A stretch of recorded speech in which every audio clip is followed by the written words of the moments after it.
Saudi Arabia giving $25 million, Qatar, all of these countries. You talk about women and women's rights. So these are people that push gays off buildings. These are people that kill women and treat women horribly, and yet you take their money.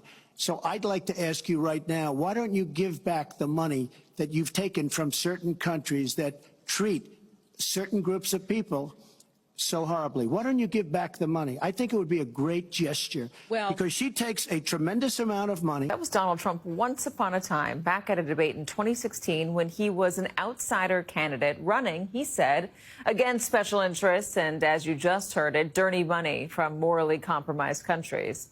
So how did Donald Trump go from demanding Hillary Clinton send back Clinton Foundation donations from Qatar to telling Americans he would be stupid not to happily accept a $400 million super luxury jet from those same Qataris? Is it as simple as rules for thee, but not for me?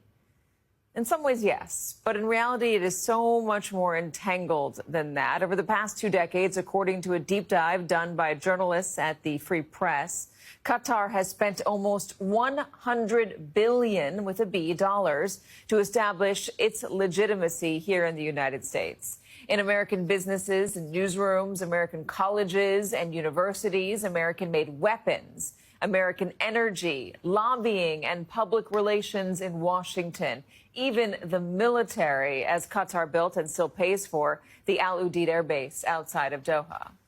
And now the country could be reaching the pinnacle of its influence because, as the Free Press also puts it, in President Trump and his friends and family, Qatar seems to have found a political leader and business partner who is unconcerned about keeping private and public interests separate.